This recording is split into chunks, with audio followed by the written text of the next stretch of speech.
From Vermont Public, this is The Frequency. I'm Mitch Wertlieb. It's Thursday, August 14th, and here are today's headlines.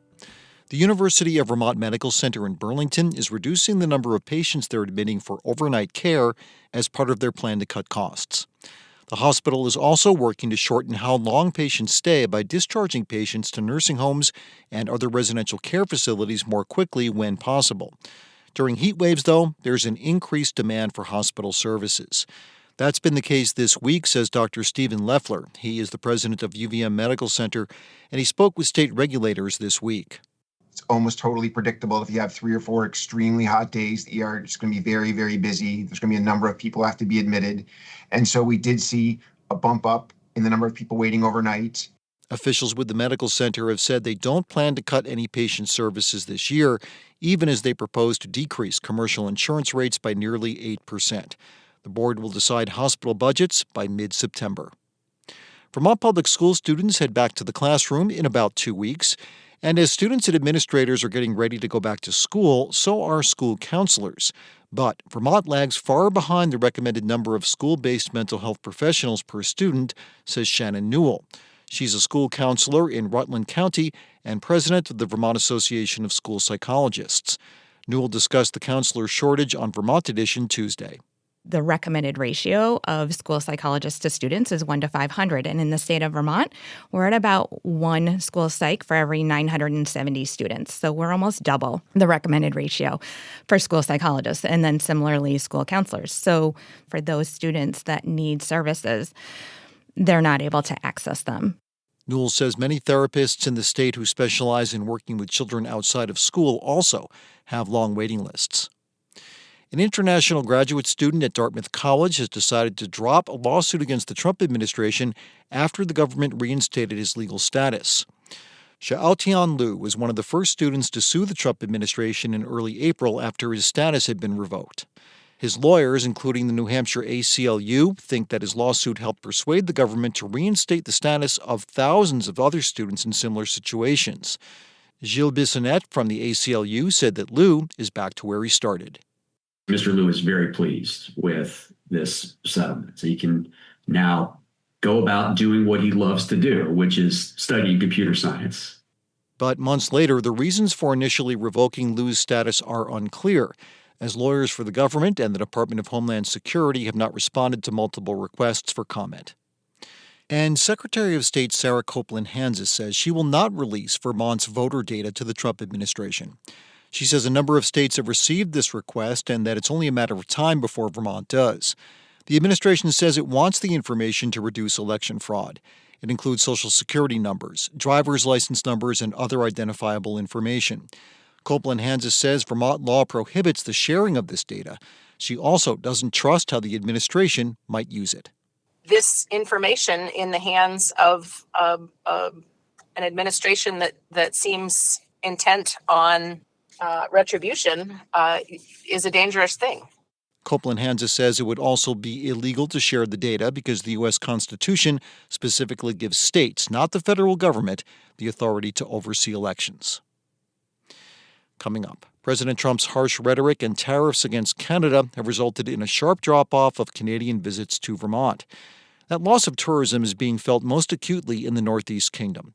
Vermont Public's Peter Hirschfeld has been speaking with the region's residents and business owners, and we'll hear about their concerns after this. Canadian visitors only account for about 5% of tourist traffic in Vermont. But up in the Northeast Kingdom, a region that's especially reliant on the tourism economy, travelers from Quebec and other provinces can make up 1/3 of overall spending on restaurants, lodging, and other hospitality businesses. That's made the Canadian boycott on American travel a serious economic issue in northern Vermont. And Vermont Public's Peter Hirschfeld joins us now to talk about the effect that it's having on local businesses. Hey there, Pete. Hi, Mitch.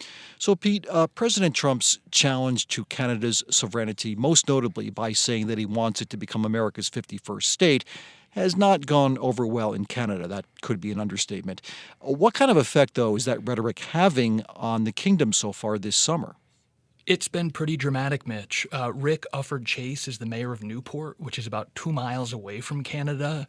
Ufford Chase is also the executive director of a nonprofit that's dedicated to the revitalization of downtown Newport. So he has eyes on the city. And he says he is really troubled by what he's seen during this summer tourism season. My basic observation is that this is as bad as we feared it would be. I suspect that our numbers on Main Street are down by roughly 35 or 40% because so much of our summer business has come in the past from our Canadian colleagues. So that's an anecdotal assessment, Mitch, but the numbers back it up. According to data that's been compiled by the state of Vermont, the amount of money charged to Canadian credit cards in Vermont through July of 2025 is down by 44% compared to last year. And in the month of June, there were 36% fewer passenger vehicles crossing into Vermont from Canada than there were during that same time period last year. Well, Pete, what does that mean for local businesses that really rely on revenue from Canadian tourists? It's been a rough summer for a lot of businesses. We've reported previously on the headwinds that bigger companies like J. Peak are contending with, but this is hitting some small businesses just as hard. Parker Pie is a 32-employee pizza restaurant in Glover. Seen revenues drop by 20% compared to last year.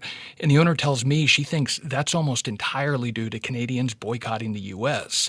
I've talked to people that rent out Airbnbs who say that for the first time ever, they don't have any bookings for weekends in August or September, or even for foliage season, which is just unheard of in the kingdom. The president of the Barton Area Chamber of Commerce says the deterioration of the manufacturing and agriculture sectors have made tourism a life force for the local economy. And not just for conventional hospitality businesses, but for plumbers, landscapers, contractors who get a ton of business from the rental market. The kingdom, it's a sturdy and resilient place for sure, but this drop in Canadian traffic is upsetting the balance of a very delicate economic ecosystem. Okay, so this is obviously a serious issue for a region of Vermont that's already dealing with some tough economic challenges, Pete. What is the state of Vermont doing to address it, if anything? Commissioner of Tourism Heather Pelham told me there aren't any business relief programs for businesses that are contending with economic losses due to this drop in tourism. The state is working with an outside advertising firm on a marketing campaign. They're focus testing different messaging strategies for the various demographic profiles in Quebec especially. And later this month, the Department of Tourism will launch some targeted digital media campaigns. Heather Pelham says they've taken their time with this effort because they want to craft as effective a campaign as they possibly can.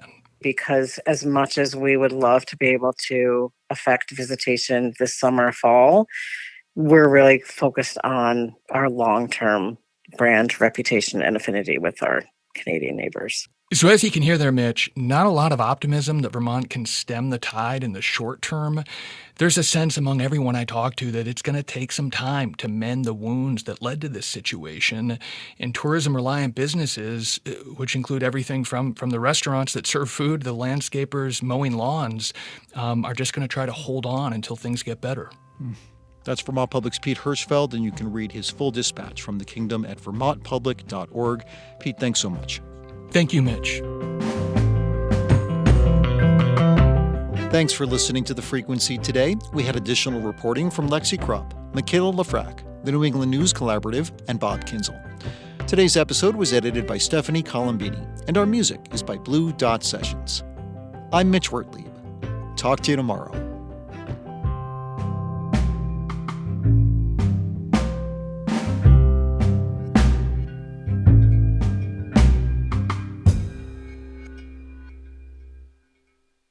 These days, there's so much news, it can be hard to keep up with what it all means for you, your family, and your community. The Consider This podcast from NPR features our award-winning journalism. 6 days a week, we bring you a deep dive on a news story and provide the context and analysis that helps you make sense of the news. We get behind the headlines. We get to the truth. Listen to the Consider This podcast from NPR.